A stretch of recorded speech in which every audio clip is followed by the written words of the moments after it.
There is a moment, quiet as snowfall, when everything you've built begins to unravel. You feel it first in your chest, a hollowing as if something vital has been carefully extracted while you weren't looking. The dream you've carried, the one that whispered promises in the dark hours, suddenly grows silent. Its breath catches, stutters, and then nothing. You know this feeling, don't you?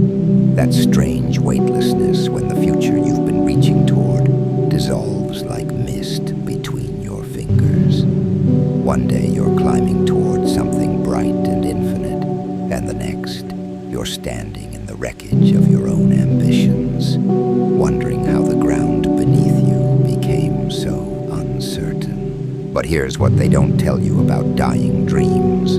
They don't vanish all at once. They fade slowly, imperceptibly, like a photograph left too long in sunlight. First the colors drain away, then the edges blur, until finally you're left holding something so pale and foreign that you barely recognize what it once was. Tonight, I want to walk you through the anatomy of a dream's death, not because I enjoy the dissection, but because understanding how dreams die is the first step toward learning how they might live again. We're going to explore the precise moments when hope transforms into something else entirely, and what that transformation actually means for the dreamer left behind. You see, there are 3 stages to this quiet apocalypse. 3 moments when the dream stops breathing, and each one leaves its own particular scar on the soul. The first is recognition, that terrible clarity when you finally see what's been happening all along. The second is resistance, the frantic attempt to resurrect what's already gone. And the third, the most devastating of all, is acceptance, when you finally let the corpse of your ambition rest. But before we descend into that darkness together, let me tell you something that might surprise you. The death of a dream isn't always the tragedy we imagine it to be. Sometimes it's the kindest thing that could happen to us.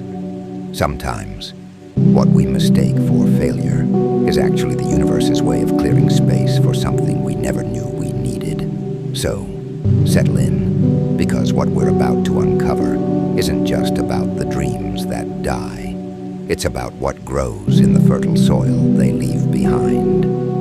The first stage arrives like a thief in the pre-dawn hours. Recognition. It slips through the cracks in your certainty, uninvited and unwelcome. You're sitting at your desk, or walking down a familiar street, or staring at your reflection in a coffee shop window, when suddenly the veil lifts.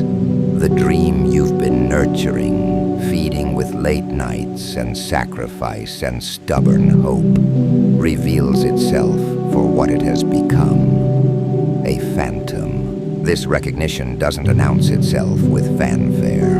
It whispers. It shows you the stack of rejection letters you've been calling almosts. It points to the years that have passed while you waited for the breakthrough that never came. It counts the relationships you've neglected, the opportunities you've declined, all in service of something that was already slipping away. The cruelest part, you've known this was coming, deep in the marrow of your bones, in that place where truth lives before words can dress it up.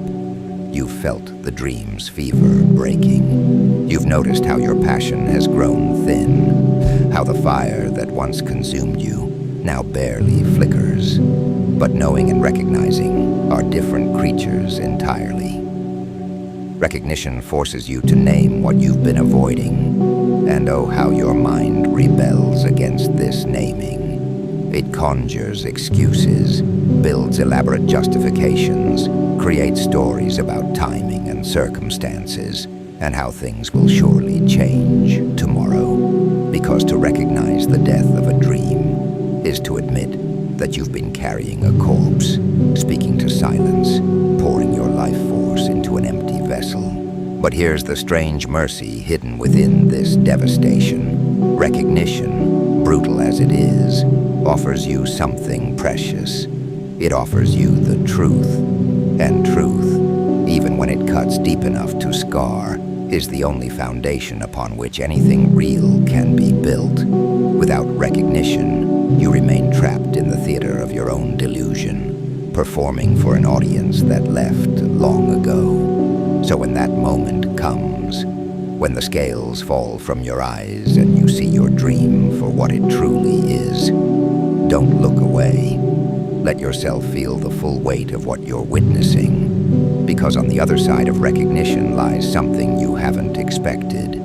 The second stage, where the real battle. So here we stand at the end of this journey, through the landscape of dying dreams, having traced the path from recognition, through resistance, to acceptance. We've witnessed how dreams breathe their last, not in dramatic gasps, but in quiet surrenders. We've seen how the mind fights against the inevitable, clinging to phantoms long after they've lost their substance. But perhaps the most profound truth we've uncovered is this: the death of a dream is not the death of the dreamer. In that fertile darkness where old ambitions decompose, new possibilities take root.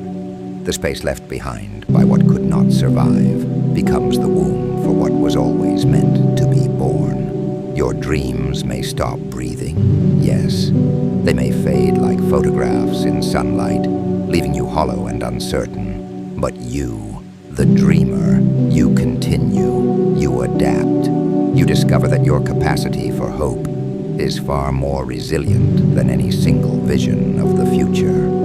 So when you feel that familiar hollowing in your chest, when the future you've been reaching toward dissolves like mist, remember this moment.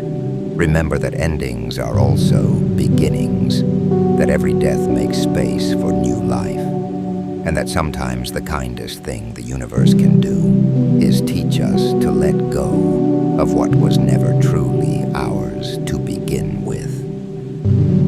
The dream stops breathing.